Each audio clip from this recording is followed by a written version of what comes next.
The night was quiet. Only the sound of crickets filled the air. Eli was sitting on the porch of his small farmhouse, staring at the stars. He liked the peace. No traffic, no city noise, just open sky and silence. But then, something strange happened. Bright light shot across the sky. It looked like a shooting star, but it was too fast, too close. It made a sharp sound, like metal tearing through the air. Eli stood up quickly, watching as the light came down fast and crashed into the nearby forest. Boom! The ground shook for a second. Birds flew from the trees. A soft orange glow rose from the trees, like something burning. Eli didn't waste time. He grabbed his flashlight and ran toward the woods. His old leg injury slowed him down, but his heart was racing. Something had fallen, something big. As he moved deeper into the forest, he saw smoke. The trees were burned and the ground was hot. Then he saw it, a strange silver object half buried in the earth. It wasn't a plane. It wasn't a satellite. It looked alien. The object was shaped like a pod. One side had opened and steam was coming out. Eli walked closer carefully. He heard something inside, a soft sound, like someone breathing. Then he saw her, a girl. She was lying on the ground next to the pod. She had silver clothes, glowing skin, and long white hair. Her body was shaking. One arm was bleeding. Her eyes were closed. Eli knelt beside her. "Hey, can you hear me?" She didn't answer, but her lips moved. A soft whisper came out. The words were strange, not English. But her voice was full of fear. Eli looked around. The forest was dark. If someone else saw the crash, they might come. She needed help and fast. He lifted her in his arms. She was light, but his leg hurt with every step. Still, he didn't stop. He carried her all the way back to his house, step by painful step. Inside, he laid her on the couch. He cleaned the cut on her arm with warm water. Her skin shimmered under the light. She didn't look human, but she didn't look dangerous either. As he wrapped a bandage around her arm, she opened her eyes. They were bright blue, like ice, but glowing. She looked around, scared. "You're safe," Eli said softly. "I found you in the forest." She stared at him for a second. Then she tried to sit up, but her body was weak. "Don't move," he said. "You're hurt." Her lips moved again. "They're coming," she whispered. Eli froze.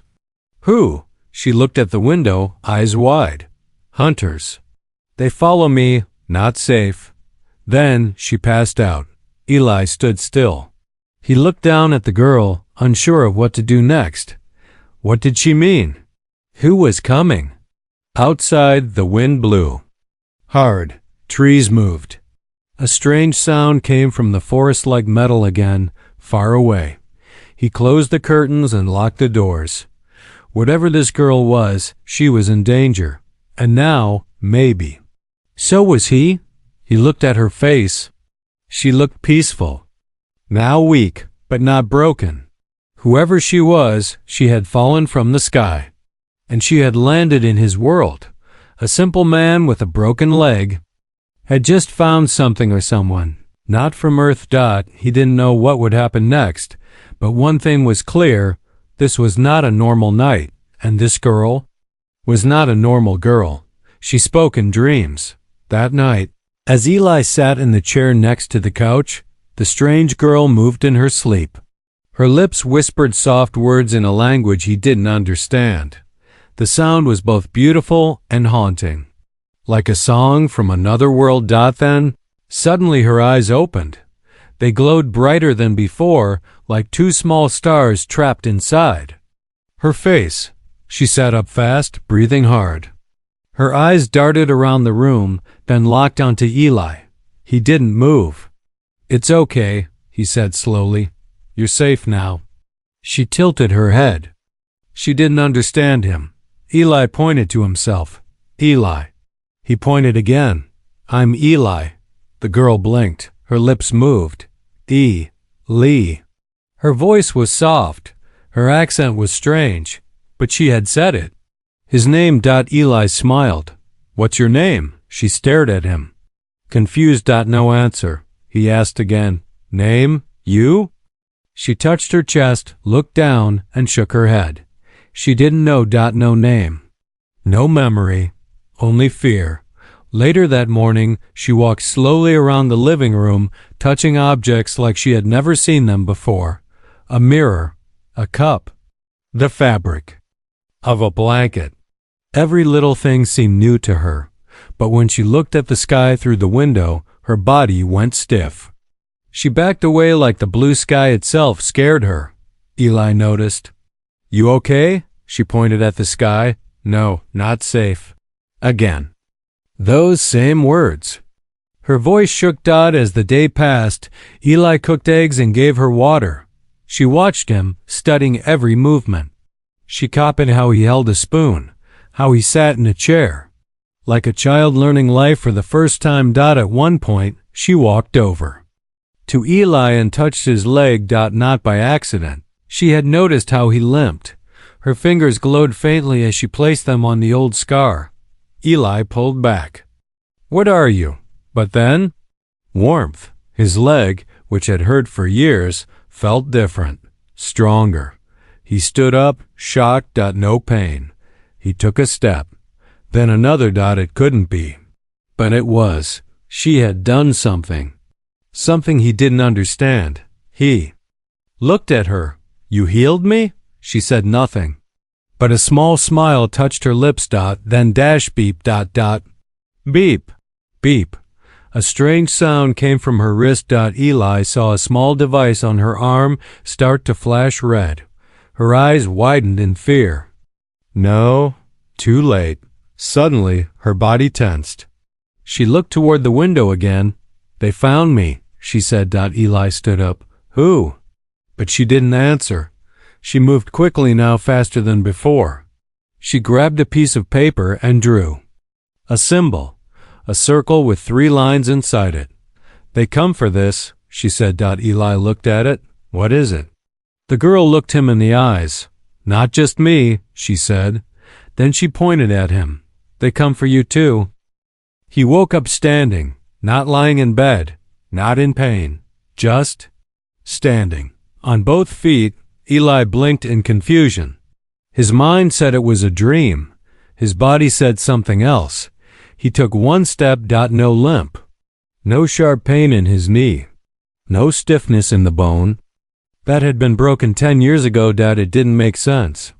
He sat down fast, breathing hard.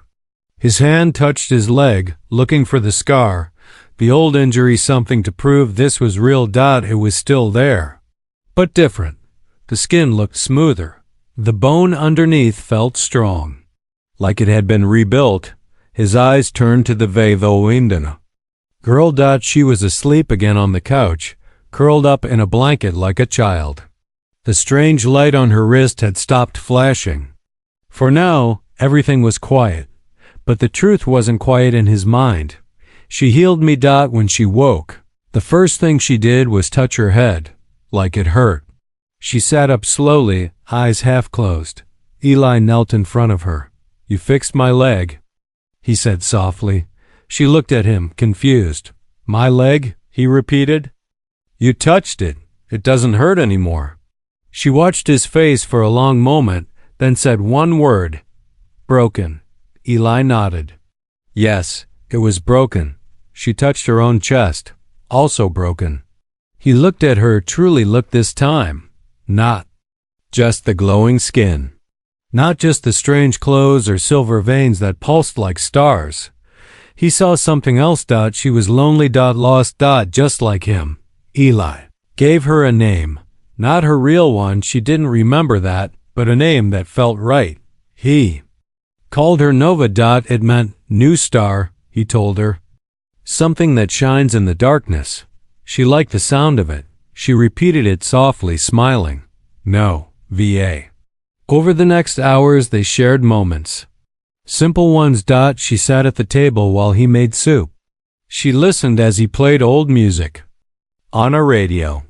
She looked at the sky again, but this time only for a second, still afraid. But curious, he told her stories. About his life, about the leg injury from a car accident, about how he used to run, climb, love, how everything stopped after that crash. She didn't say much in return. But her eyes spoke. She understood pain. That night, Eli showed her a small box of pictures, his family, his past.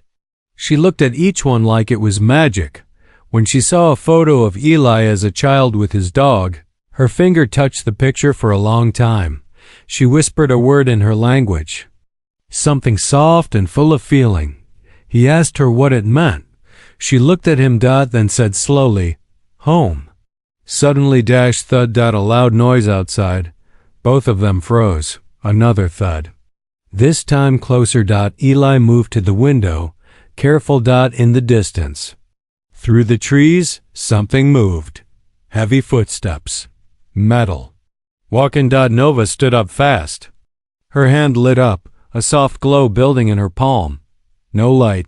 Eli said quickly. She nodded, turning it off. Whatever was coming, they weren't ready to fight, but they would have to. Eli turned to her. If they find us? Nova looked at him calmly. They will take me, she said, and maybe kill you. Eli nodded. Then we don't let them. She tilted her head. Why help me? She asked. You don't know me. Eli gave a small smile. You fixed my leg, he said. Then he looked into her eyes. Maybe I can fix something for you too. The ground didn't shake. The wind didn't blow. But something had changed in the air. Eli felt it before he saw anything. Like the silence itself had gone still. No birds. No insects. Just waiting. Then came the hum. A deep, low sound like metal breathing. He stepped outside, shotgun in hand. He didn't really expect it to help, but it felt better to hold something. Above the trees, a strange shape appeared in the sky. Black, smooth. Not flying, but floating. It had no wings. No lights. Just a shape in the air, like it didn't belong to this world. And it was dropping something. 3 dark figures. Landed just beyond the woods. No parachutes. No sound of impact. They simply touched the earth. Like shadows slipping from the sky, Eli watched through binoculars. Not human. Tall, thin, covered in silver armor that moved like skin. One of them had no face, just a helmet with shifting lines like a screen. Another had a long weapon on its back. The third was scanning the ground, moving slowly. They were hunting, not animals. Not people. Nova. Back in the house, Nova was standing still, eyes closed. Her hands were glowing faintly. She opened them. They are near, Eli nodded. I saw them, 3 of them. They're scanning the forest. She looked down. They're trackers. Elite ones. He grabbed a bag and started stuffing supplies in. We run? Nova shook her head. They will follow, across mountains. Across oceans. No stop. Eli looked at her. So what do we do? She looked up, fire in her voice for the first time. We fight. Eli didn't laugh. He didn't joke. He nodded. Okay, he said. In the barn, Eli had tools, wires, old machines. He started building something, a trap. A set of metal spikes, a flash bomb made from broken headlights, and a sound device. Meant to confuse. Nova helped, moving faster than any human. Her hands charged the circuits with strange energy. It was not a perfect plan, but it was something. By the time night fell, the woods were darker than usual. The ship in the sky stayed silent, but the hunters moved in. The first one stepped into Eli's trap. A blast of noise sent it spinning. It screamed in a high-pitched sound like glass breaking. Eli hit a button, and spikes shot up from the ground. The alien was hit, but not dead. It turned and fired. A blue beam hit the barn, burning the side wall. Flames burst out. Eli rolled behind a tree, heart racing. Nova stood in the open, palms glowing. She threw a wave of light toward the attacker. It hit like thunder. The hunter flew back, hitting a tree and falling still. The second one jumped from above. It moved fast, faster than Eli's eyes could follow. It landed behind him, but Nova was faster. Raised her arm. The air bent, and a glowing shield appeared around Eli. The blast hit the shield and bounced back, throwing the second hunter off balance. Eli didn't wait. He raised his shotgun and fired. The shell hit the alien's neck. The armor cracked. Black smoke poured out. It fell. The third hunter didn't fight. It stared at Nova. Then it spoke. "You broke the pact," it said in a low voice. "You left the throne." Nova stepped forward. "The throne was broken before I left." The hunter raised a small cube in its hand. "Then your blood ends here." Before it could use the device, Eli threw a metal rod charged with the car battery directly at the cube. It exploded. The hunter screamed as light poured from its helmet. Nova raised her hand. One final wave of power hit the hunter. It vanished, gone in a pulse of white. Silence again. This time, real silence. Eli fell to his knees, out of breath. Nova walked to him. "You fight like a soldier," she said. He laughed weakly. "I'm just a farmer." She looked at him closely. "No, you are something else." She held up her hand. A small light floated above her palm. "Your world, your people, they have power. You just don't see it yet."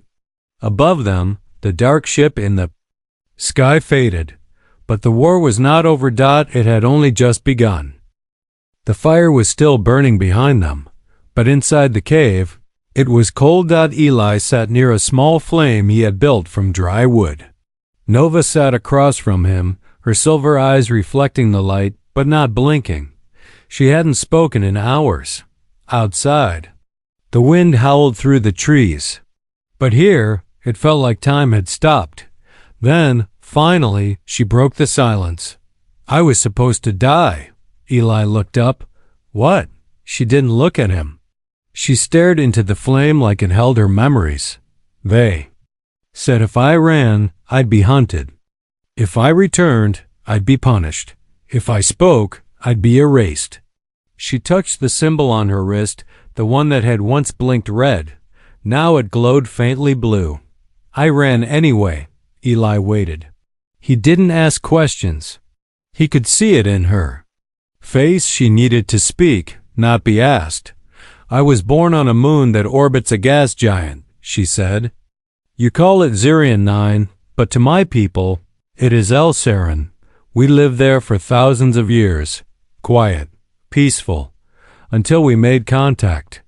She looked at him now, with Earth, a long time ago. Eli's eyes widened. "Earth?" Nova nodded. "Not with your people, with your sky, your signals, your machines, your light. We watched. We listened. We hoped." She paused. "Then the council chose me. I was young, royal blood. A bridge between two worlds. They wanted me to study Earth's potential, its people, its power." Eli frowned. "Power? You mean weapons?" Nova shook her head. "No, something deeper. Something your people don't understand yet. Not machines. Not metal, but something living inside your kind." She reached out and gently touched Eli's chest, right over his heart. "You healed yourself the moment you helped me," she said. "Your body was broken, but your choice, your kindness, fixed more than I ever could." Eli looked down, unsure what to say. Nova continued. "But the others didn't want peace. They saw danger. They saw fear. And they wanted control." She pulled a small crystal from inside her suit, glowing faintly pink. "This is the royal seal. It means I still carry my right to speak for my people. But if they find me, they will break it. Break me." She closed her hand around the crystal. "I am the last of my bloodline. The throne is empty. And the only ones who can stop them now are here, on Earth. Eli stood slowly. You want to start a war? He asked. Nova shook her head. No. I want to stop one. Before it begins. She looked at him deeply. But I can't do it alone. The silence stretched between them for a moment. The wind outside grew stronger. A deep rumble rolled through the sky, distant, but real. Something big was coming. Nova stood up. I wasn't just sent to study Earth, she said. I was sent to choose. Eli blinked. Choose what? Nova took a slow breath. Whether Earth would stand beside us. She stepped closer, or replace us. Eli felt his chest tighten. This wasn't just about him anymore. It wasn't just about one alien girl crashing into his life. This was bigger. Much bigger. He stepped forward. His voice steady. Then let's make sure they choose right. The sky opened like an eye dot above the Earth. Clouds twisted into a spiral. At the center, a ship appeared, not falling, not flying. Just arriving. It was the size of a city block. No sound. No fire. Just silence and shadow as it lowered through the sky like a god returning from exile. People across the world saw it on their phones. Some screamed. Some prayed. Some watched in silence, like it was already too late. But deep in a valley, one man and one alien girl were not watching. We're preparing. Eli stood in front of a row of humans, farmers, workers, hunters, engineers. All from nearby towns. All confused. All afraid. But they had seen the crash.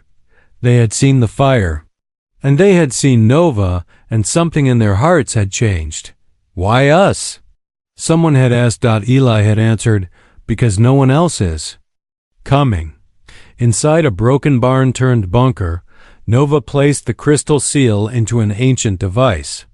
The light it released shot through the ground like lightning, waking something deep below the Earth. Long ago, before war touched the stars, her people had visited this world. They had left gifts keys waiting for a time when Earth would rise. Now, that time had come. Stone panels lifted from the ground. Circles spun in the dirt. Strange towers rose like bones of a sleeping giant. Eli watched, stunned. What is this? Nova touched his shoulder. Your ancestors were never weak, she said. Just forgotten. The alien ship began its descent. It didn't aim for a city. It came for her. They knew where she was now. They knew what she had awakened. Inside the ship were more hunters, stronger ones. Soldiers bred for one thing. Silence. No witnesses. No survivors. As the sun began to fall, shadows stretched across the field where Eli and the others stood. He held a homemade EMP rifle powered by the same crystal Nova had used to heal him. It hummed in his hands, warm, alive. The humans wore armor built from scrap and alien tech. It wasn't perfect, but it was something. Nova stood at the front, glowing brighter than ever. I am no longer just a princess, she said. She raised her hand. I am the voice of two worlds. The first wave came like ghosts. No engines. No sound. Dozens of silver-armored warriors dropped from the sky, blades glowing, guns cold and quiet. Eli didn't wait. He charged. The battle wasn't clean. It wasn't beautiful. It was fire and dirt and blood. Humans were outmatched, but not outwilled. Eli used traps, blasts, timing. Nova used light and mind. Together, they created chaos. The hunters began to fall, one by one. But then, the commander stepped down from the ship, taller than the rest, covered in living metal. A black crown on its head. Its voice shook the trees. Return. The traitor, it said. Eli stood between them. She's not going anywhere. The commander laughed. A low, twisted sound. You think this world matters? He raised his hand and fired. The blast hit Eli square in the chest. He flew backward, crashing into a tree. Nova screamed. She ran to him. kneeling beside his body. He was alive, but fading fast. "You can't die," she whispered. "You can't." She looked up at the sky, at the ship, at her people, those who forgot what life meant, and for the first time. She didn't run. She rose. Her body lifted off the ground, her veins burning white. Her voice rang like a bell through the air. "I was sent to find strength in another world." Her light grew. "I found it in them." She opened her arms, and let go. A wave of light exploded from her, flooding the valley. The hunters were thrown back like paper. The ship cracked in the sky. The commander screamed as his crown turned to dust. And then silence. Nova fell, and this time she didn't rise. The light was gone, just like that. No explosion, no scream. Just quiet. Eli opened his eyes. He was lying on the ground, smoke in the air, the sky dark like after a storm. He sat up slowly, pain racing through his chest, but he was alive. The ship was gone. The hunters? Gone too. All around him, people were standing, dazed, hurt, but breathing. Earth had survived, but when Eli turned his head toward the hill, Nova wasn't moving. He ran to her, faster than his body should have allowed. His knees hit the ground beside her. Her hair was spread like silver threads across the grass. Her hands were still glowing faintly, like her energy hadn't fully left yet. "Nova," he whispered, shaking her gently. "Come on, please." No answer. Her chest didn't rise. No breath. Eli lowered his forehead to hers. "You saved us," he said. "But I didn't want saving. Not without you." He didn't know how long he sat there. Time didn't feel real anymore. Then her fingers moved. Barely. His head shot up. Her eyes opened. Just a little. "You're alive," he whispered, tears rising. She smiled weakly. "Not fully." Eli held her hand. "Stay, please." She looked at the sky. "My body is fading. Too much energy." He shook his head. "We'll fix it." "Will?" She stopped him by placing her hand over his heart again. "You fixed Emmy first." As the sun began to rise, a golden light touched the field. The night was over. The earth was still turning, and something had changed. A new signal began to pulse from Nova's device, only this time. It wasn't a warning. It was a message from Earth. To the stars. Weeks passed. The story of the skyship spread fast. Governments tried to explain. Scientists argued. But the people who were there, they knew. They told stories of the girl made of light, and the farmer who stood beside her. Eli kept the crystal she left behind. It still glowed in his hand. Sometimes, when the wind was quiet, he could still hear her voice. "You are stronger than you think." And then one night, as Eli stood alone on his porch again, something strange happened. A soft blue light appeared in the sky, not crashing, not falling, just returning. Eli smiled. And whispered, "Took you long enough." The end.